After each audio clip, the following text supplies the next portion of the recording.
Oh,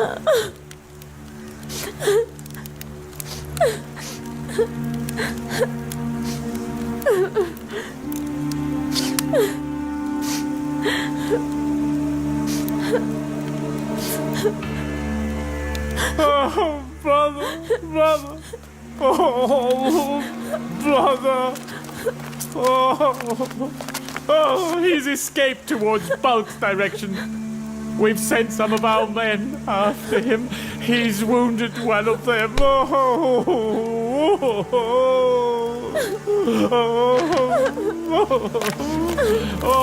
don't know what kind of hatred this is that had to lead to his death. Jalāl al-Dīn has for me.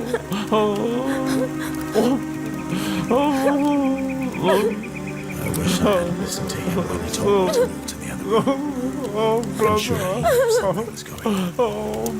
That's why he insisted in the middle of the night to change rooms. And he went to sleep in the room that I was supposed to be sleeping in. He was a loyal man, a kind-hearted man, and he lost his life because of the vow he had made. This is what it means to take refuge in what God has planned for us. Be content. We must be content with the will of God. May God shower his blessings upon him, and may he be blessed with a place in heaven. Amen.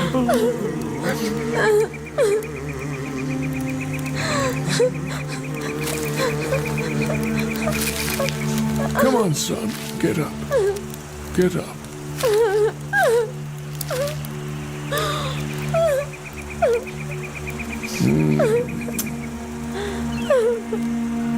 Why do I always have to lose the people that I love so soon in life? Look, my son, the more God loves you, the more difficulties he puts you through to make you become a stronger man. It's a sign of being close to him.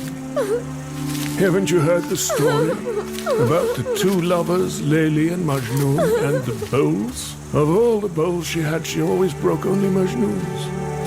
Her intention with this was to test how strong Majnun's love was for her. And each time he came back with a broken heart. But each time he also came back with a newer bowl. Your heart is like your bowl, Jalāl al-Dīn. Every time it breaks, it also becomes newer. It means God loves you. And with the amount of pain that your small body has endured in your small time on earth, you will be granted a very, very sweet gift. You will realize what that means soon enough, Jalāl al-Dīn. The mind is like a butterfly, and the beloved is like a candle. A butterfly is prepared to burn with the flame of the fire and die. And a real butterfly is one which doesn't turn away from the candle, even with all the pain, and burn.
We are grateful for the news that you've brought. You can go home and rest now.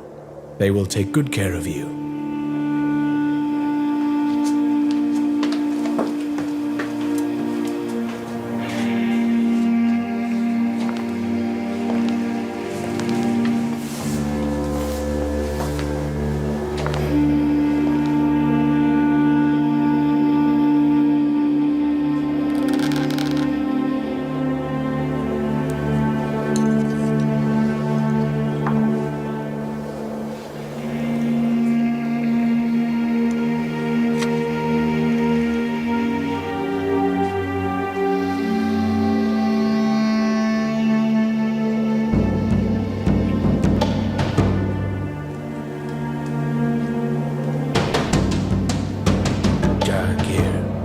You've been my best companion and my most trusted friend for 20 years now.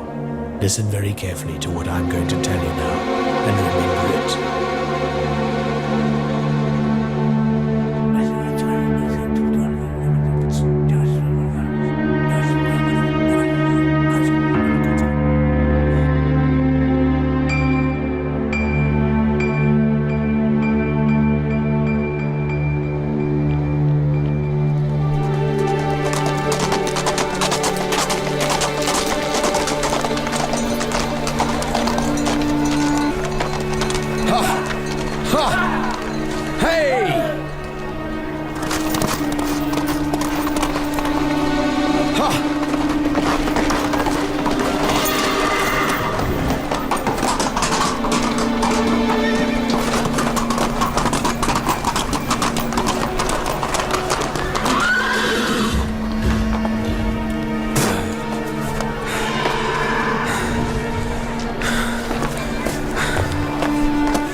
About the news that you have brought us. Even though I wish he was still alive and I could scream at him and threaten him to stay silent. But Hafiz, the story of Baha'u'ddin being dead must be accompanied by some kind of proof, or at least a witness. And it was with this hand that you struck him, right? No, sir. With this hand. I always kill with my left hand. If your intention is to take away the 2 bags of the coins that you owe me in favor of the treasury of the Muslims, I will overlook it straight away.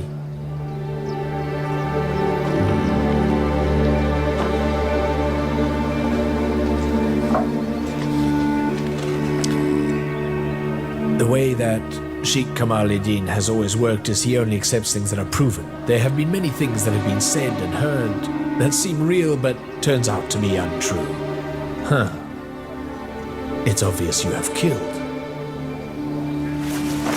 Take it.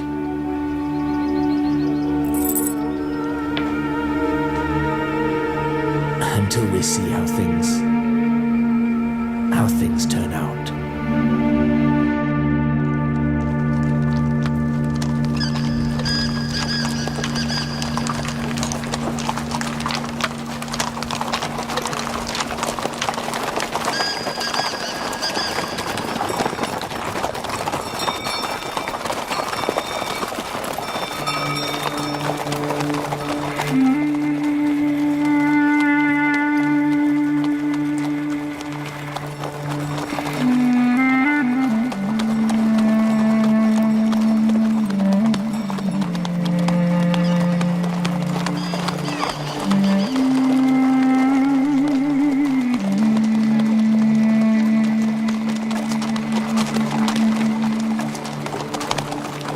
If you made gains, you will fall into difficulties.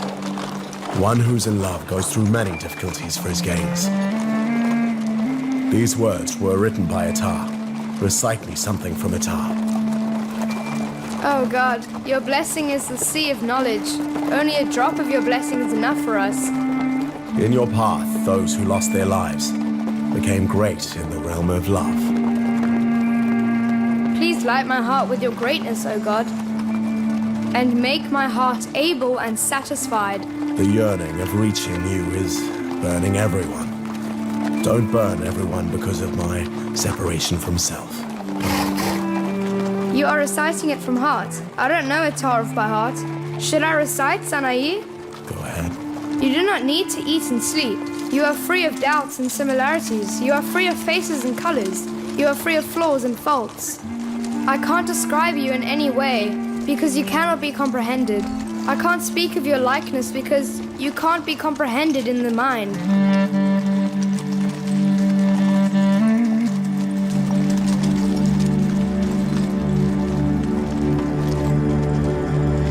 We have two messengers here from Rukn ad-Din, from Aksikat and Halavad.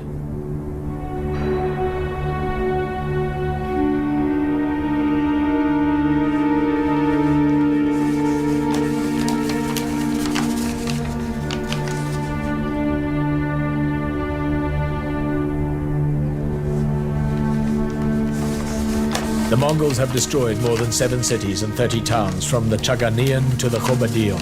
After Bukhara and Samarkand, it will be Aksikat and Halavad which will burn in the flames of the Tartars. It seems it's their tradition. Whichever city they attack, they make the youth do hard labor. They make them dig trenches and carry wood and stones around. The ones that are left, they simply behead and raze what's left of their houses. It's quite astonishing to me that they haven't turned to Khwarezm yet. But what's even more astonishing to me is that Sultan Muhammad hasn't even sent any soldiers over there to stop the enemy. The number of Khwarezm soldiers are more. It doesn't make sense to me. It is because there is infighting, Zakar Zakaria, between mother and son. It really does astonish me the way that those who are in power can just simply stop caring about the people. Well, you know, the people are just like stairs when it comes to kings and sultans, sir. Of course, you are an exception to this accusation. You were being sarcastic, but the truth is I am not an exception, Sheikh Kamaluddin.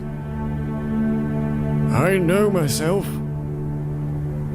But even I have no idea of how it happens and which door it enters from.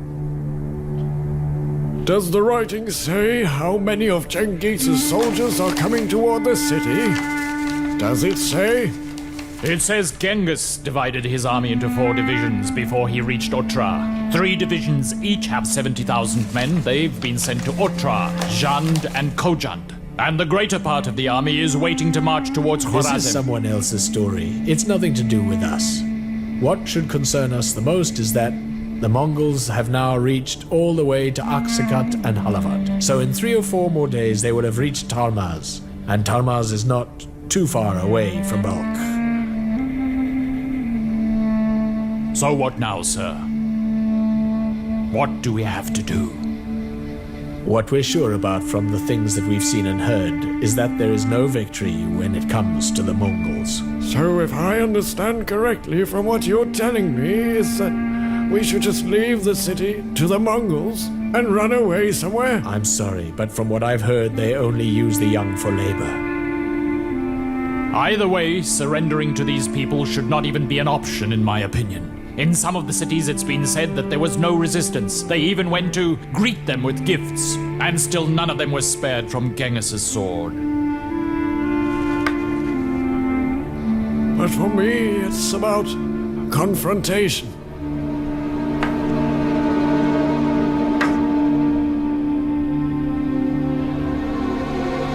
Outside of Balkh, on the way to the entrance of the city, not more than 6 kilometers away, there are 2 stone columns, with valleys in between. I suppose you've seen them? There's a bridge, going over them as well. We will soak the bridge with all the flammables we can find and wait on the other side in secret, and when the Mongol army appears and steps on the bridge, we will set it all on fire and send them straight to hell. I'm afraid we will need weeks and weeks to plan and execute this plan, sir. We don't have any time left, sir. We should escape and try to save our own lives. That's not true. Never in my life will I surrender the city to the Mongols.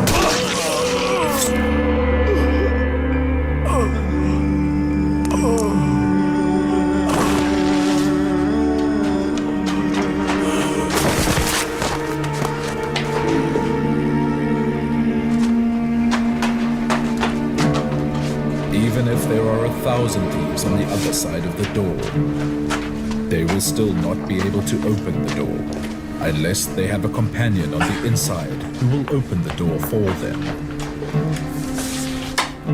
This is the order to transfer the treasury of Balkh to the one in Jorjonye. Immediately! You can say 1,000 things from the outside. It will be useless unless someone on the inside believes you. Just like a tree which has no water at the root, even 1,000 floods will not make it bear fruit.